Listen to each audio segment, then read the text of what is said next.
Alright, so now how do we make the predictions? Suppose we want to predict for this data set, right? So let's copy this.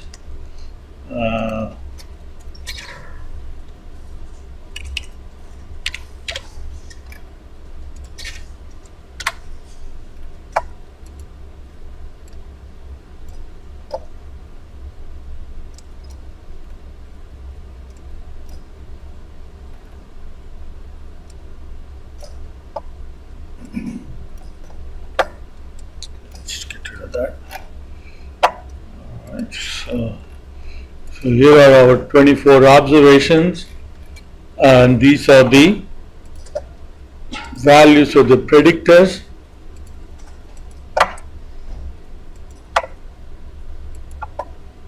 Let's use. So now we need to set up the discriminant function. Okay. So we call that classification score.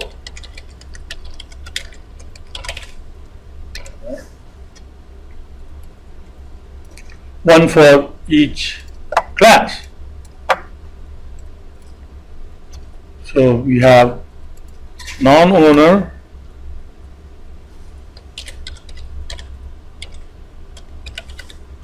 and so let's get the classification score, which will be for non-owner, it is the constant, right? We need to absolute reference that, plus some product of the coefficients, okay, that should be absolute referenced, with the values of the predictor variables. So we are applying that discriminant function to this data. Okay, so now we have a discriminant score for non-owner. We do the same thing for owner. Okay, so it should be owner is constant, is that the function works like regression analysis estimate function. So sum product of these two coefficients, absolute reference again, with the values of x. Okay.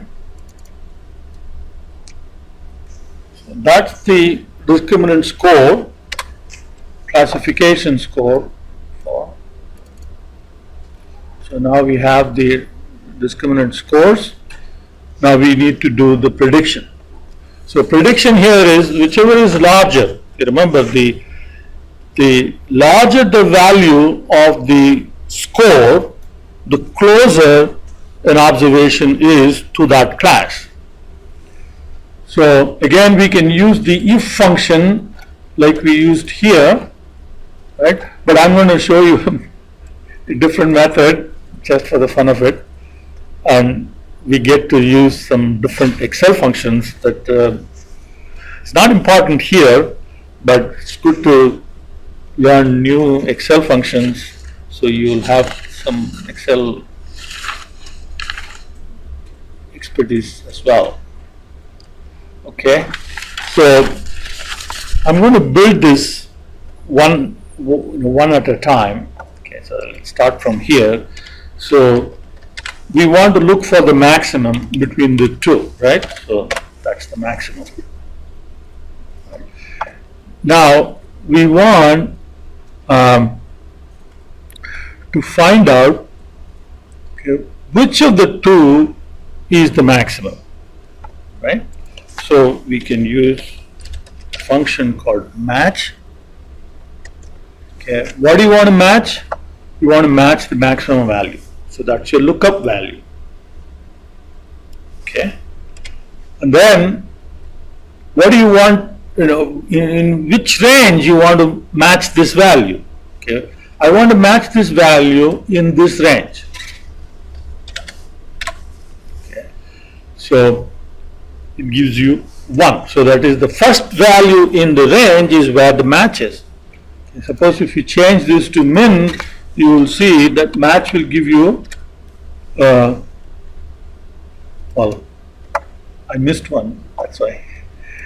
There is another, the third parameter, which describes what kind of match you want. Got ahead of myself a little bit. So here match type. So match type, okay, you can have 1, 0 or -1. Okay. So 1 is closest coming from the top, -1 is closest coming from the bottom. So that's the reason why it gave you an error. 0 is exact match. If you want exact match, then you should specify 0. So then it gives you the correct index number. Okay. I put this back into max. So it gives you the index number where that number occurs. Okay. So now you know that the max occurs in the first cell of the range. Okay. But still you want to look up for the class for that particular max value, and you can do that using index. So index is another function. So that gives you give an array, okay, and then specify the row number and the column number. Okay, then index will go to that row number and column number in the range and get the value. So you want that range. Okay. So now you have to specify how many offset, how many columns you need to index.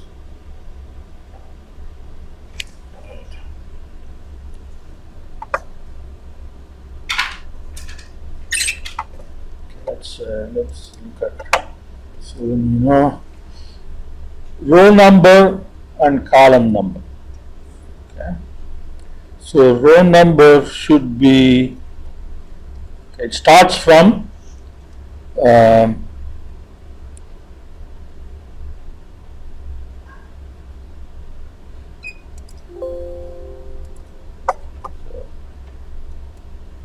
index is, that is the range. Okay. So row number, okay, the same row is 0. Okay. So it's 0, 1, 2, 3, 4. So we have only one row. So the row number should be 0. And then column number is the match. So column number is your, we have already matched. Okay, so that the column number starts from 1, 2, 3 and so on. So same row is 0, the column number will be 1, 2 and 3. Okay. So now we can put all of this together, index, right? So that's the array, and that should be absolute referenced. Okay. And then we want the same row, okay, only one row, so 0, and then the column number should come from match. The lookup value is the maximum value. Lookup value is the max, right? So you need to do max of these two.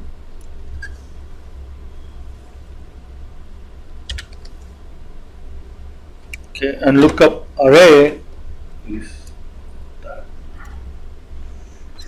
Okay, and then 0 for exact match. Usually you don't want to build such a big function, such a big formula in one single cell. So it is kind of not easily, you may not understand what's going on. If other people will be even more difficult for ourselves when we get back to this after a couple of months and you have to do some more work, then it is so confusing.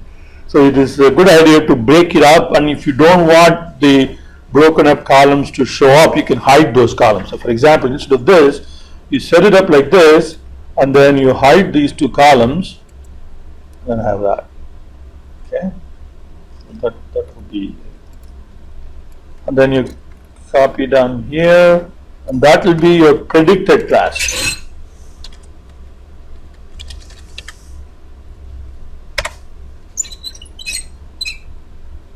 Okay, of course, it's not easier to use if function in this case, but so how index function works, how match function works. So you can use these functions to automate lots of. These are very useful functions